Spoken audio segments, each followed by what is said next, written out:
Yep, it's a tall one.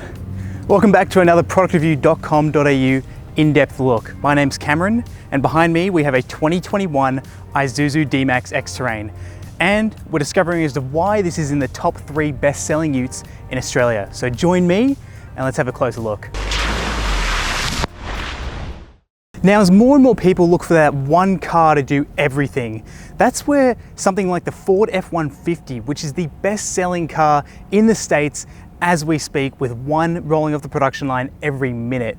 And that's because more and more people can see themselves jumping into a upmarket Ford F-150 to use every day. And so can Australians, because our best-selling car is a ute, with something like a dual cab ute being able to fit plenty of stuff in the rear, carry 4 people comfortably, is all right on fuel, and can drive around the city with no problems. And that's something us Aussies have been missing out on for quite a while now. A nice blend between a working ute and something that you can take camping and do the school run in. And that's where the Isuzu D-MAX X-TERRAIN comes in, because this one is designed to be your everything car. Now, the D-MAX range starts off at $32,200 for quite a basic truck. Not a bad asking price, but this is not a basic truck. This is the top of the range D-MAX X-TERRAIN. And this goes for $62,500 as a recommended retail price. This one here is fitted with some additional towing equipment, such as a 12-pin connector at the rear, as well as an electronically controlled brake controller, which is a cool feature to have if you want to tow up to 3.5 ton on the rear. Oh. Now, for the first time in a while, I'm stepping up into a car interior, which is kind of weird, but kind of nice as well, because this interior is gorgeous. Compared to other dual cab utes, I really do feel like I'm sitting in something very plush, because this is something Isuzu looks like they've been working very hard at, is making this car's interior a lot more appealing than its competitors. And even better than the Mercedes X-Class interior, I think Isuzu has done a really good job in here. And that starts up here at the dash, because up here you have soft touch materials as well as a nice visible stitch line going to the top. You've got leather seats, leather covers everywhere, leather steering wheel, and even leather door inserts as well. So it just does feel very premium in here. So starting up here, you've also got storage for bits and pieces. It's not super deep, but just something that you can put stuff that you frequent up here on the dash. Close this, you've got your emergency indicators, which allow you to park in loading zones and make yourself a bit more visible. Nice and easy to touch, big button up here. Great position. You move down, you've got a shelf above the glove box, which is nice and handy because that's usually where an airbag goes, but Isuzu have worked around that and had a bit more storage integrated into the actual dashboard of this car. You've got the traditional locking glove box and a key insert to disable the airbag here. So if you do have a baby seat here, you can turn that off and put a child safely up on the front seat. Now, moving to the center here, you have a great touchscreen, to be honest. It's quite a nice infotainment system. It's integrated nicely with the air vents moving either side, and it's not stuck up on the dash. I like it a lot. It's clear, it's bright, and very responsive for a car of this class. You've got digital radio, you've got navigation, and the 2 main things you'll probably be using are either the wireless Apple CarPlay or the traditional Android Auto.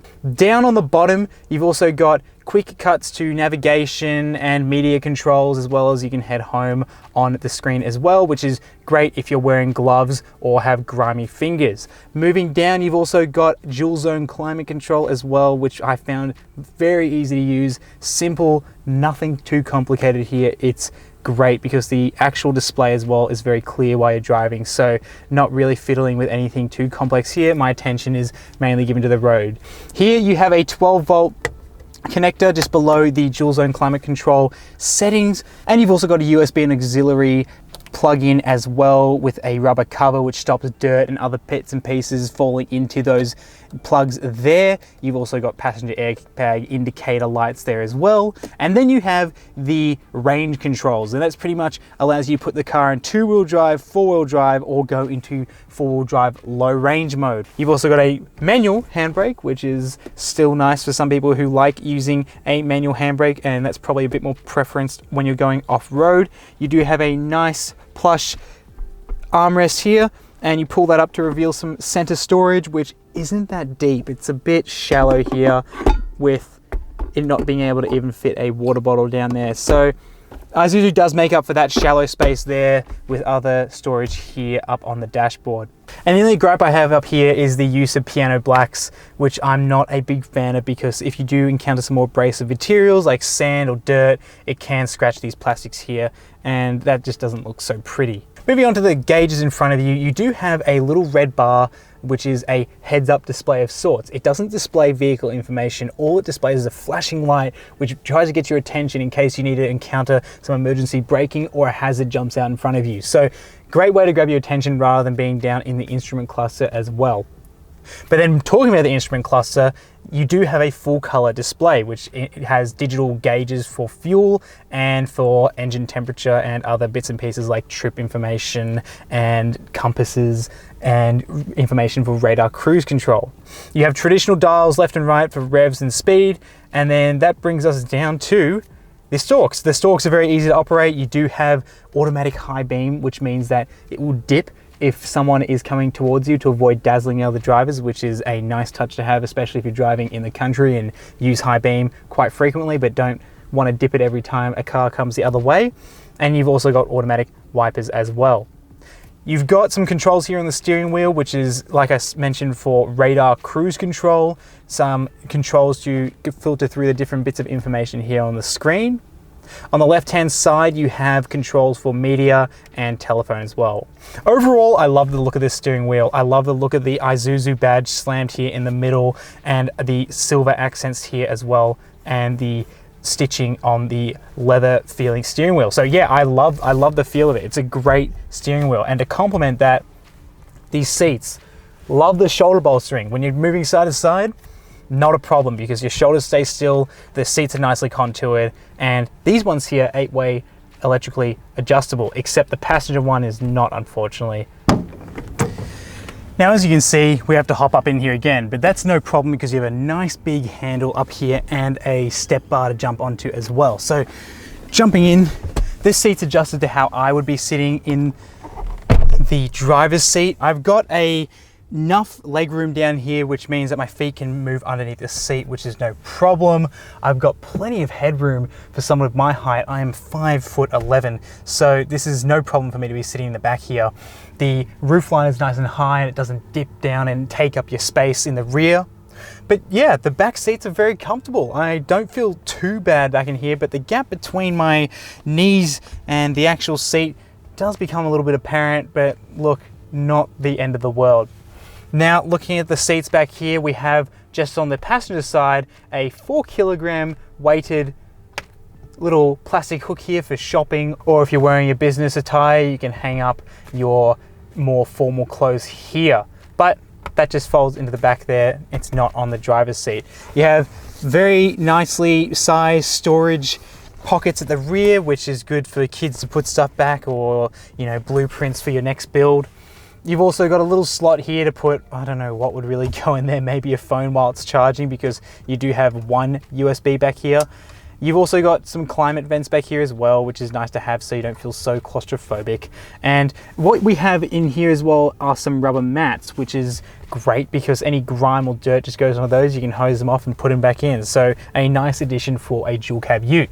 Like I mentioned, you do have your grab handle here, but you also have another handle up here. And you can see from the back the live surround sound speakers, which basically is just additional speakers on the roof. And I got to admit, the speaker system in this car is quite good. So I do like the fact that you have speakers up on the roof rather than your traditional front and rear doors and a subwoofer located somewhere. In between the passengers, you can fit 3 people in the rear, but this third person's not going to really want to sit here for too long because it's quite a stiff seat on your back and you do feel like you're being pushed forward because these other seats are being contoured, so wouldn't recommend for long trips. But yes, you can fit 3 adults in the rear, but it's better for 2 because you get this center armrest with 2 cup holders and it does feel very nice back here. And yeah, it's very comfortable back here, but this isn't all you get in the back of a dual cab ute. It seems quite basic. But part of having a dual cab ute is that you wanted to maximize the space in here, and most of the time you're probably not going to be carrying too many people in the rear, or if you are, it might be on occasion. So nice to know they can be very comfortable back here. But apart from that, pulling the toggle down here, lift up a headrest, use this hook, and you've got yourself some additional room back here. And the same can be done to the other side. So you can climb through very easily, pull this hook up, attach it to the headrest, and there you go. Look, so much room for activities. You've got plenty of space back here, and it adds for extra interior space when you don't want to put stuff in the back all the time. So nice height here, easy to access with these doors, rubber mats so you don't ruin your carpets so much. Great addition as well. And you've also got some under-seat storage, which is cool. Feels a little bit like you shouldn't be under here because it's not really trimmed with anything. It's just a bare metal tub with some sound deadening underneath as well, but that's all right because you're going to put something in there and then you're going to close that and forget about it. So 2 bins under here, which are nice and generous, will fit a couple of loose items, probably best for like towing straps or anything of that sort. But yeah, it's nicely practical back here. Nice little party trick to be able to go, oh, there's more space, don't worry about it. But moving on from here, let's go look how much space we have in the back. Now, unfortunately, the rear tailgate and the tonneau cover are not connected to the keyless start, exit, and entry. So that's an issue because when I press unlock, the doors do, but this rear tailgate doesn't, and neither does the tonneau cover as well. Anyway, pull on this. You want to make sure you push it in, and then that's when it's going to lock. Because if you're just pulling on this without pushing as well, it does get a little bit stuck, but that's all right. So back here, we have a contoured and lined bed, and here we've got some little cup holder spots and easy sliding sort of material, which also protects the bed of your ute as well, which is nice to see. And then you have this tonneau cover, which is locking, which is nice because you can make sure that anything in here will be very secure, and you just press the cover like that. It's a bit firm, and you just push it back, and there you go. You've got all of your boot space, so to speak. So once you've got everything unlocked, you can jump into the back and really get a feel for how big the back of this boot is. Well, not boot, I should probably say tray. This is a rear tray on the Isuzu D-MAX X-TERRAIN, and it measures in 1,570 millimeters from front to rear. You've got 1,530 millimeters from left to right, and you have 490 millimeters of usable space beneath the tonneau cover.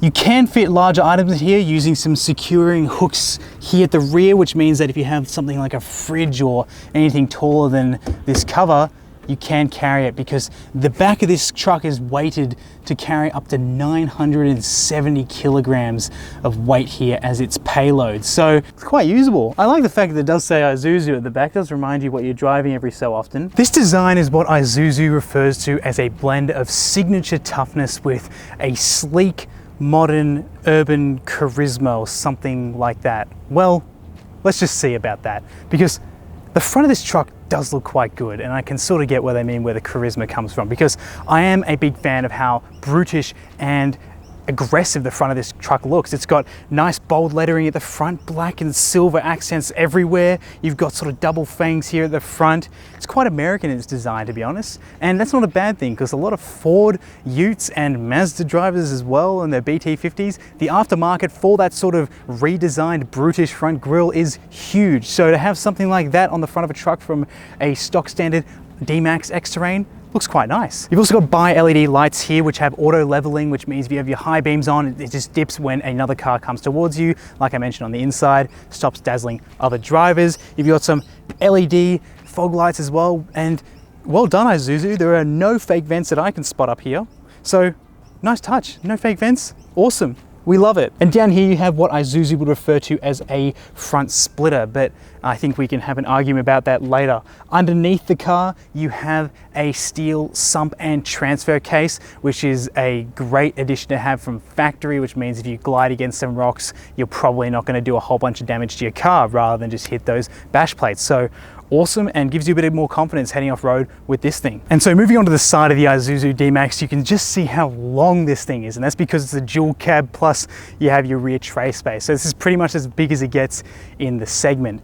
You've also got these fender flares that I was talking about in contrasting grey, which are designed, as Isuzu says, that you can hit them and replace these rather than having to hit your expensive bodywork. So that's a nice touch, that these are designed to be replaceable in the case that you do hit these quite aggressively. You've also got 18-inch alloy wheels front and rear, and they're in this nice black color here, and they do look quite nice. I do like the design of them because they just look so unique. They don't look like traditional alloys. I do like how they look quite a lot. Unfortunately, on the front you do have a disc rotor, which is a good thing, but the unfortunate part is you do have rear drum brakes, which aren't as great because they're just not so great for on-road driving, but they're better for towing and carrying bits and pieces in the rear. So I can understand why they're fitted, but I think at this price point it would be better to have 4 disc brakes, because that's probably what most people are going to be driving them, is without stuff in the rear as often as the working ute. So not the worst thing, but yeah, it does come with rear drum brakes. And the other thing as well is it does have rear leaf spring suspension, which is absolutely fine for carrying big heavy items, but when you don't have so much in the back, it can be a little bit compromised and make the ride just feel a little bit more bumpy. But that's all right, because this is, at the end of the day, a working ute, because that is what the Aussie dual cab ute is for. It's still designed to carry stuff and be a lifestyle ute. We're just starting this transition that people are going to be buying this as their everyday car rather than just as the top of the range ute that they're still going to take to work. So a little bit disappointed about the suspension and the drum brake, but that's all right. But then other than that, you've also got contrasting mirrors, which are power folding and have blind spot monitoring them as well. You have contrasting handles here, but you can only lock and unlock the door from these handles at the front. You can't do it from the back, which is a little bit unfortunate. But that's okay, because you're probably only going to be going from the front doors anyway and locking it from there most of the time. Up the top, you also have roof rails, which are nice, and they're in this contrasting color, which look even better. And you have a nice side step, which means you can set up and be nice and high, or it can actually just help you step into the car. You've also got this thing called the Katana line, and I know I didn't make that up. That is something Isuzu calls this design down the bottom that runs the length of the car. It's designed to look like a Japanese sword, but I'll leave it up to you if you like calling it that, because it could be a nice little brag on your friends that, hey, have you got the Katana line? Because I bet you haven't. On the side here, you have some sports aero bars, which are just designed to let air flow a little bit better around it, and mainly just for styling, because it does look a lot better than just the cabin just ending right here. It just sort of continues the lines to go a bit further down, and they look very exciting with some little bumps and little red and black stickers. You've also got a 4x4 sticker here on the rear and some nice little flares over the back as well. So it is a good looking truck, because they have done a great job styling this. And that brings us onto the rear of the truck, and this is where the styling sort of all comes together, because there's some nice aggressive lines here. The actual contrasting materials used back here all look quite nice, and even the attention to detail to put a contrasting handlebar as well for the rear tailgate. I do like it a lot. Starting from the top, like I mentioned in the boot segment, we've got the tonneau cover, which is rolling and locking and nice and solid. No one's getting in there really. You've also got a reversing camera and obviously a locking tailgate. You've got a nice contoured step, which means you don't have to step so high to get into the back if you need to. So nice touch that it is a dip on the rear bumper. You've also got your 12-pin connector and your tow hook connector as well, which just is all part of the towing pack in this car, and obviously can help you tow those bigger trailers which need all those additional accessories attached to it, like indicators and brake lights and whatnot. You've also got some nice badging here as well. You've got the 3-litre turbo diesel badge. This is, we'll get to the engine just in a second. And you've also got these badges on the rear. You've got X, which stands for X-TERRAIN, a nice little aggressive sticker there. You've also got 3-litre turbo diesel, which is part of the designation that this is the 3-litre turbo diesel 4-cylinder, which I'll show you just in a second. And then you've also got some D-MAX and Isuzu badging at the rear. All looks quite nice, and I do like the fact that a lot of this shadow grey has been integrated, which complements really well with this orange. I think if you're gonna get the D-MAX X-TERRAIN, it just looks best in this orange. So here lies the heart of the Isuzu D-MAX X-TERRAIN. It's a 3-litre 4-cylinder turbocharged diesel motor. Yes, a mouthful, but this puts out 140 kilowatts and 450 newton meters of power, and that is plenty for a truck of this size. And 450 newton meters can be accessed as low as 1600 RPM, which is great for when you're off-roading at slower speeds. And so what Isuzu wants you to know is that they have spent a lot of time making this engine reliable. They've gone through and done additional testing. This is a carryover engine from the existing Isuzu D-MAX that was on the market previously to this. And it's done a lot of testing. There's bits of componentry in here that's designed to not really be changed for the life of the motor. So it will be nice to see how this goes reliability long term. I'm sure it'll be just fine because turbo diesel motors are usually fine in that nature. So this is all good to look at, but as I always say, let's just head on the road and drive it and I'll tell you all about it. The best part is you've got a traditional 6-speed gearbox, which is lovely because there's no CVT, and it just feels like you're driving a traditional automatic, and a refined one at that too. You've also got all this safety tech on here, which I'll get to in a second, but overall I'm very impressed with the driving experience in the D-MAX, because not only is like something like the brake feel very progressive, it's also the accelerator pedal gives you a nice linear delivery of power when you need it from the diesel engine here. Everything is just set up so beautifully in this car for something of this size and this high off the ground. Compliance across bumps, through corners, on straight roads, everything's just fine. Everything works absolutely as expected. The engine is something that I really appreciate in this car. It's never really bogged down, if at all. It's been great. It doesn't need to really warm up all that often. It sort of performs exactly the same as it does when it hasn't been started for a day or two, and then it performs great when it's up in the temperature range that it needs to be to perform. Safety tech on here, you've got blind spot monitoring, which is good of a car this size because that rear half of the car does extend quite a fair bit back, so you want to make sure that no one's sitting in that blind spot when you do go for that lane change. You've also got radar cruise control and lane keep assist, which works very well on highways, and you simply just can press set and off you go. So it's really not an issue. Like right now, if I press set, we've set our radar cruise control, done. Except the thing is that it does brake a little bit hard when you're coming to a complete stop, say in bumper to bumper traffic, and I did find that it cancelled when we hit 0 kilometers an hour, which is a little bit annoying when you're in that long bumper to bumper traffic, say heading on a giant highway with 3 lanes of traffic that are all full, and you just want to sit there and forget about driving for a second.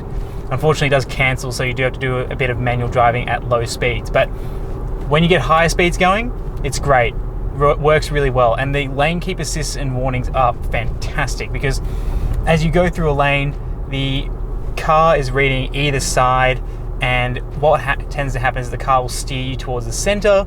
I found that sometimes this steering can be a little bit intrusive, so right now I'm getting haptic feedback instead of being pushed into the lane, which is good because that's another feature, is that if the car decides it doesn't want to steer for you, the steering wheel will start to vibrate, alerting you that you're sort of probably drifting a bit too far over towards a lane.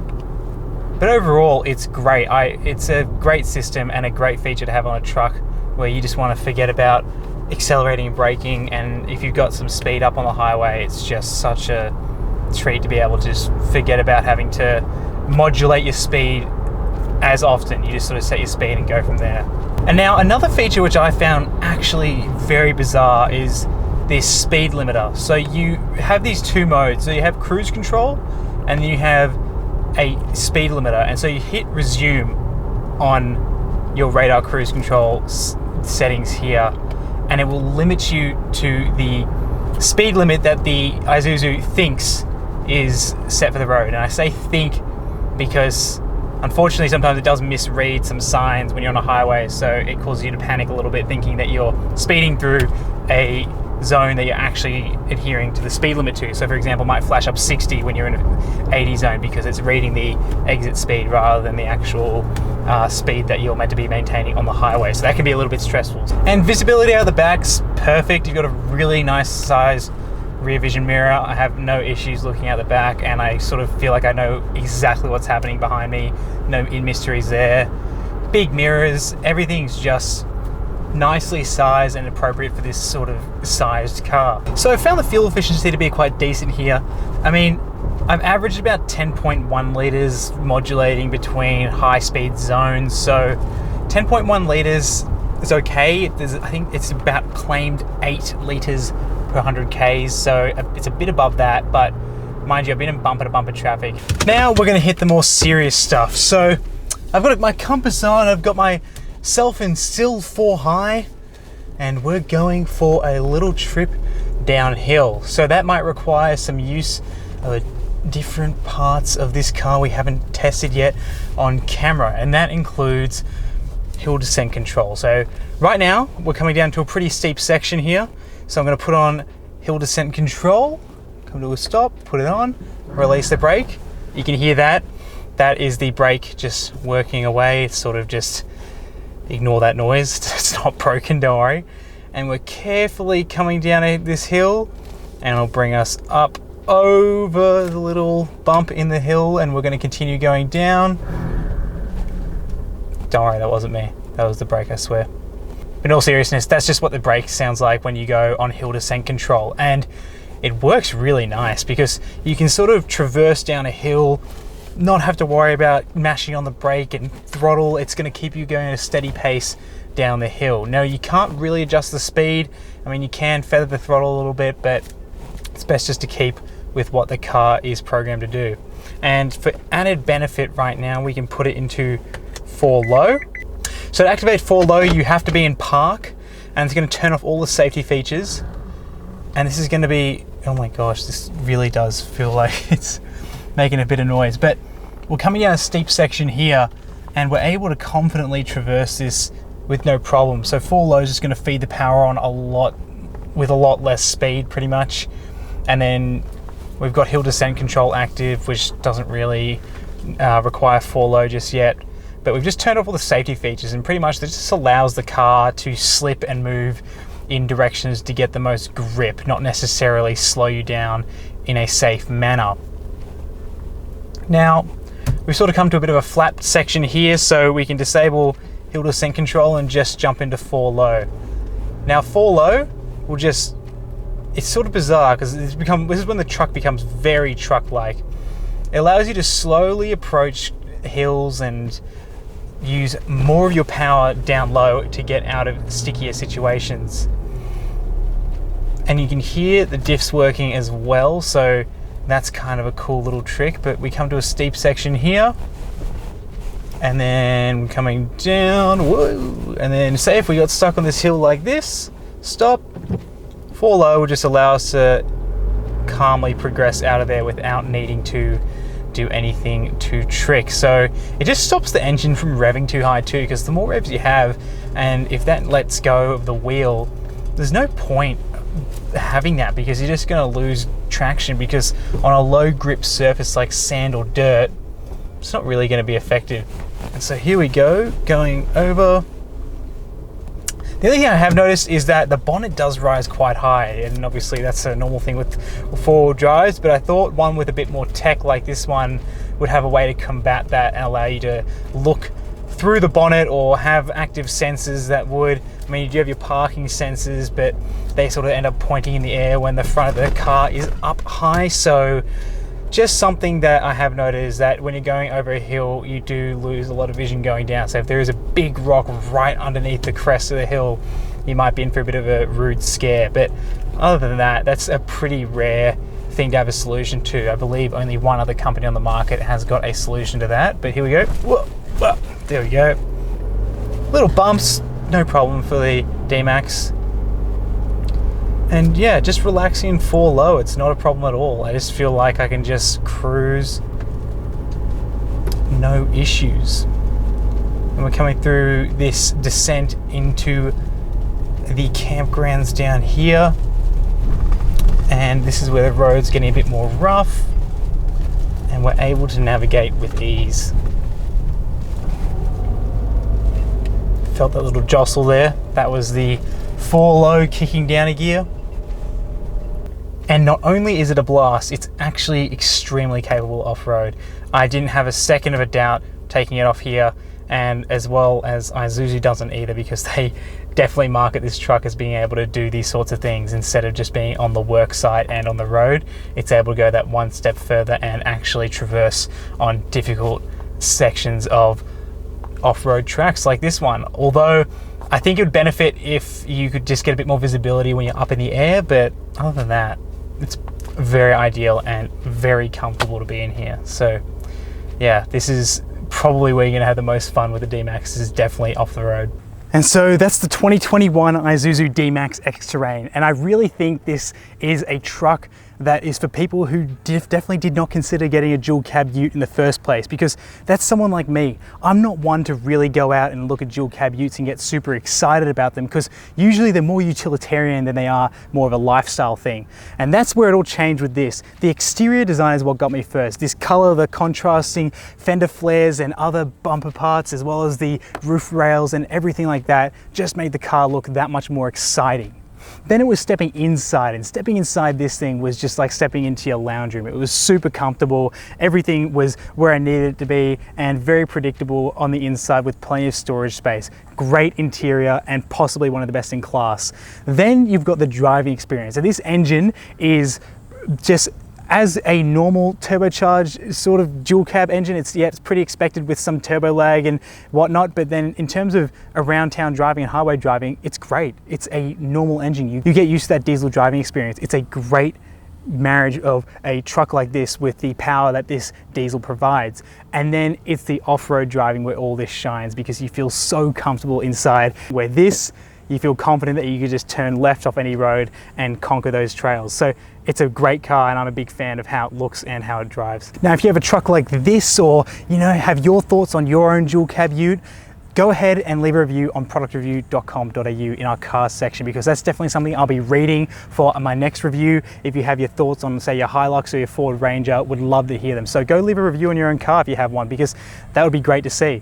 And if you haven't already, go ahead and subscribe, because there is plenty more content on the way. We have cars pretty much every week, which is super exciting. So thanks for the people who have joined us so far, but there are many more cars to come, so you're in for a treat. But other than that, my name's Cameron. This has been a product review in-depth look, and this has been the 2021 Isuzu D-MAX X-TERRAIN. I'll see you in the next one. Bye-bye.